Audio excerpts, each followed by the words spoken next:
പെപ്സിയുടെ ഈ ഒരു ഐറ്റം നിങ്ങൾ കുടിച്ചിട്ടുണ്ടോ? കിടിലം മുതലാട്ടോ. ഇനി ഇതും ഒന്നല്ലേ എന്ന് ചോദിച്ചാൽ അല്ല. സുഹൃത്തുക്കളെ, ഇത് എൻ്റെ കയ്യിലിരിക്കുന്ന ഈ ഒരു മുതലാണ് മിറിൻഡ സിട്രസ്. ഇതിനെപ്പറ്റി പറയുകയാണെന്നുണ്ടെങ്കിൽ ഗൾഫ് നാടുകളിൽ എസ്പെഷ്യലി സൗദിയിലൊക്കെ സുലഭമായിട്ടും അതോടൊപ്പം തന്നെ പ്രവാസികളുടെയും അതോടൊപ്പം തന്നെ സ്വദേശികളുടെ ഒക്കെ തന്നെ ഫേവറേറ്റ് ആയിട്ടുള്ള ഒരു കിടിലൻ സോഫ്റ്റ് ഡ്രിങ്കാണ് ഈ കാണുന്ന മിറിൻഡ സിട്രസ്. ഇതിനവിടെ അംബിയാത്ത് എന്നും ഹംസിയാത്ത് എന്നും അംബിയാത്ത് എന്നൊക്കെ പല പേരുകളിലൊക്കെ അവർ വിളിക്കുന്നുണ്ട്. ഇത് ആക്ച്വലി സൗദി മെയ്ഡാണ്. ഇനി മറ്റ് GCC കൺട്രീസിലോ മറ്റ് ഫോറിൻ കൺട്രീസിലൊക്കെ അവൈലബിൾ ആണോ എന്ന് എനിക്കറിയില്ല. എനിവേ ഞാൻ സൗദിയിൽ പോയിട്ടുള്ളൂ, അതുകൊണ്ട് ഞാൻ പറയുന്നതാണ്. പിന്നെ മാത്രമല്ല നമ്മുടെ ഇന്ത്യയിലൊന്നും ഈ ഒരു പ്രോഡക്റ്റ് ലഭ്യമല്ല. ഇനി ഞാൻ പറഞ്ഞത് തെറ്റാണെന്നുണ്ടെങ്കിൽ തീർച്ചയായിട്ടും അത് കമൻറ്റ് ചെയ്യണം കേട്ടോ. അപ്പോൾ ഇതും ഒരു ഐറ്റം അല്ലേന്ന് ചോദിച്ചാൽ അല്ല എന്നുള്ളതാണ് എൻ്റെ ഉത്തരം. കാരണം നമുക്ക് ജസ്റ്റ് എൻ്റെ ഫ്ലേവറിംഗ് ഒക്കെ ഒന്ന് പരിശോധിക്കാം. ഇത് മിറിൻഡ, ഇതിനകത്ത് വന്നിട്ടുള്ള ഫ്ലേവർ എന്ന് പറയുന്നത് സിട്രസ് ആണ്. സിട്രസ് എന്ന് പറയുന്നത് ആൾറെഡി ഒരു ലെമണിൻ്റെ തന്നെ സൂക്ഷിച്ചപ്പെടുന്ന ഒരു ഐറ്റമാണ്. അത് കുറച്ചുകൂടെ വലിയ ഒരു യെല്ലോ കളറിലുള്ള നാരങ്ങ ഉണ്ടല്ലോ, അതാണ് ഇത്. സെവനപ്പിലേക്ക് പോകണമെന്നുണ്ടെങ്കിൽ സെവനപ്പിൻ്റെ ഫ്ലേവറിങ് വന്നിട്ടുള്ളത് ലെമൺ ആണ്. ലെമൺ മീൻസ് നമ്മുടെ സാധാ ചെറു നാരങ്ങ. ആൾറെഡി ഒരു ഐറ്റം ഞാൻ ഗൾഫിൽ നിന്ന സമയത്തൊക്കെ കുടിച്ചിട്ടുള്ളതാണ്. അപ്പോൾ ഒരു കാര്യം ചെയ്യാം, ഇത് ഞാൻ ജസ്റ്റ് ഒന്ന് പൊട്ടിച്ച് നിങ്ങളൊന്ന് കാണിക്കാം, എന്നിട്ട് കുടിച്ചിട്ട് അതിൻ്റെ കൃത്യമായിട്ടുള്ള അഭിപ്രായം പറയാം. ഓക്കെ, അപ്പോൾ അതിനായിട്ട് 2 ഗ്ലാസ് എടുത്തിട്ടുണ്ട്. Just ice cubes.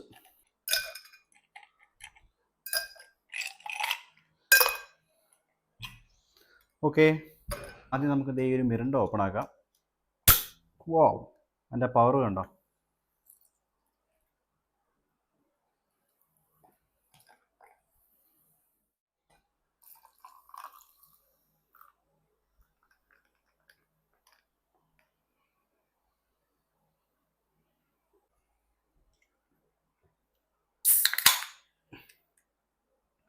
ഇതിന് പക്ഷേ ഭയങ്കരമായിട്ട് പവർ കുറവ് കേട്ടോ. മറ്റേത് ഓപ്പൺ ആക്കിയ സമയത്ത് ഒരു ബ്ലാസ്റ്റിംഗ് ആ ഒരു ഇതായിരുന്നു. ഇതിന് പക്ഷേ നമ്മുടെ ഇന്ത്യൻ പ്രൊഡക്റ്റ് ആയതുകൊണ്ടാണോ ഇതിന് ഇത്ര വലിയ പവറൊന്നുമില്ല. ഗോൾഡൻ യെല്ലോ കളറിങ്ങും ഇത് ജസ്റ്റ് നോർമൽ ഒരു പ്ലെയിൻ വാട്ടർ കളറിങ്ങും.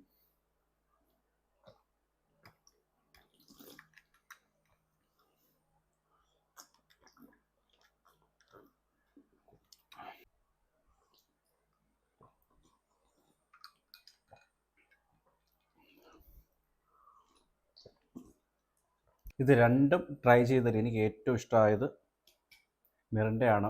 അതിൻ്റെ ആ ഒരു ടാങ്കി ലൈം ഫ്ലേവറും കണ്ടോ, കിടില കേട്ടോ. ഇത് നോർമലി ഒരു പച്ചവെള്ളത്തിൽ ജസ്റ്റ് ഒരു ഫ്ലേവറിങ് ചെയ്ത മാതിരിയുള്ളൊരു സംഭവം, അത്രയേ ഉള്ളൂ. എന്തായാലും ഇത് കിടും. എന്തുകൊണ്ടാണ് ഈ ഒരു പ്രോഡക്റ്റ് നമ്മുടെ ഇന്ത്യയിൽ ലഭ്യമല്ല എന്നുള്ളതാണ്. ശരിക്കും ഇതൊക്കെ നല്ല മൂവ്മെൻറ്റ് വരുന്ന ഐറ്റംസ് ആണ്. ഇതൊക്കെ തീർച്ചയായിട്ടും നമ്മുടെ ഇന്ത്യയിലൊക്കെ എത്തിച്ചിരുന്നെങ്കിൽ ഗൾഫിലൊക്കെ കിട്ടുന്ന മാതിരി നല്ലൊരു മാർക്കറ്റ് ഈ ഒരു പ്രൊഡക്റ്റിന് മാത്രം തന്നെ കിട്ടിയാനെ.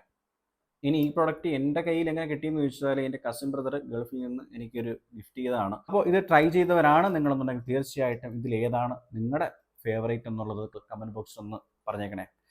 അപ്പോൾ വീണ്ടും കാണാം. See you soon. ബൈ.